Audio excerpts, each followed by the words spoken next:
مشائخ کرام، معزز سامعین و حاضرین، اس سے قبل کے چند جملے موقع اور محل کی مناسبت سے آپ کی خدمت میں اللہ رب العزت کی بارگاہ میں قبولیت کی نیت سے پیش کیے جائیں۔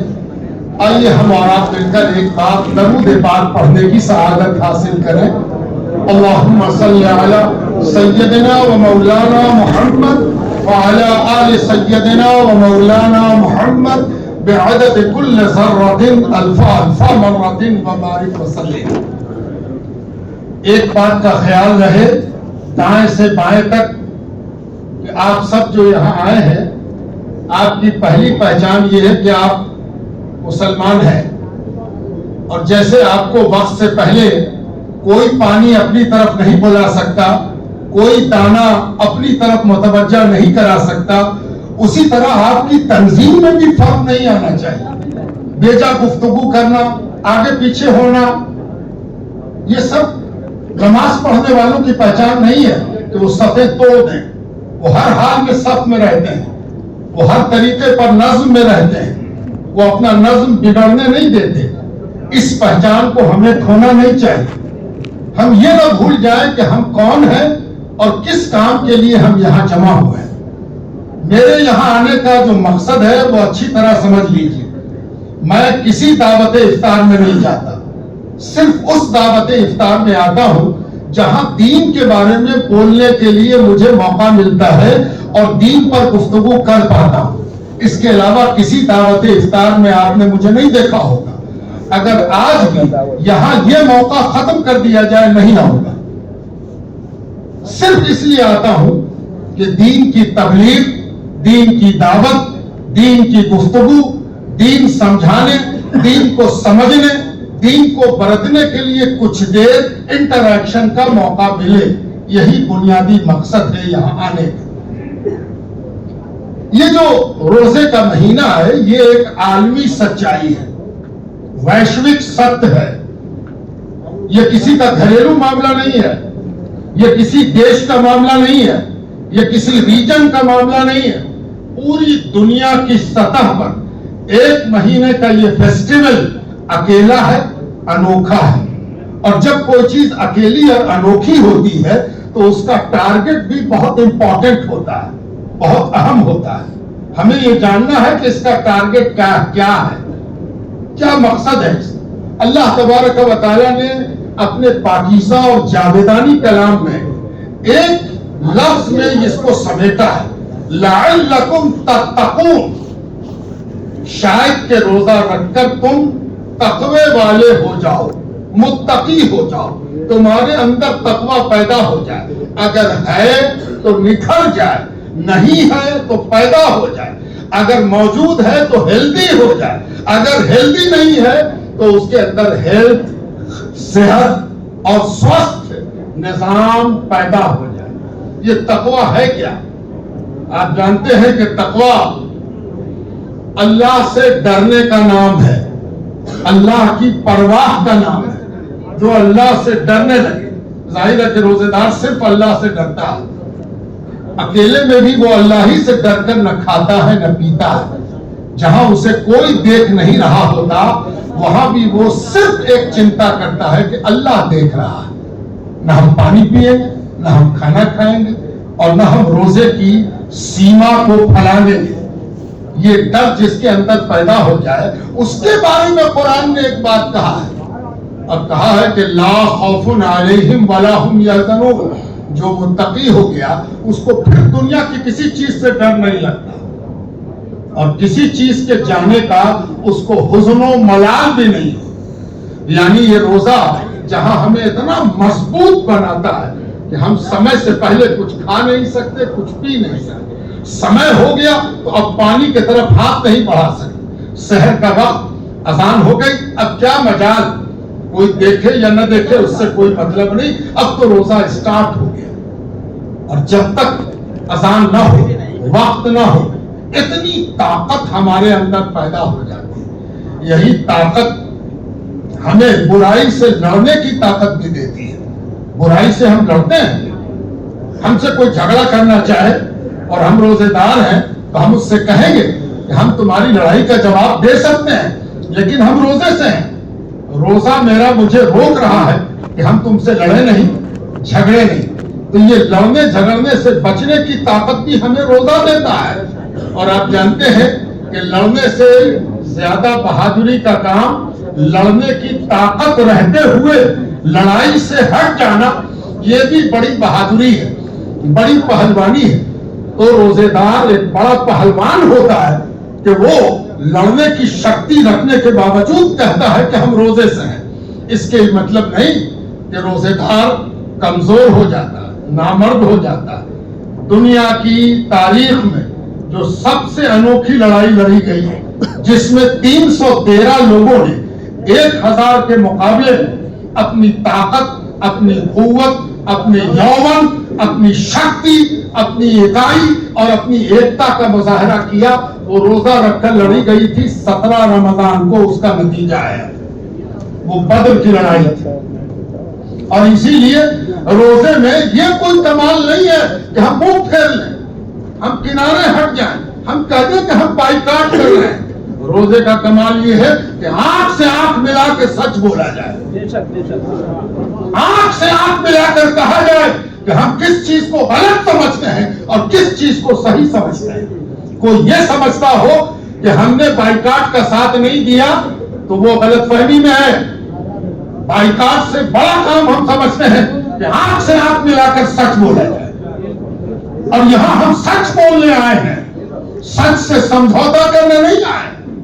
کوئی یہ سمجھتا ہے کہ ہم سچ سے سمجھوتا کرنے آئے ہیں تو وہ سچ کی تعریف ٹھیک سے نہیں جانتا. آنکھ سے آنکھ ملا کر سچ بولنے کی شکتی ہمیں روزہ دیتا ہے.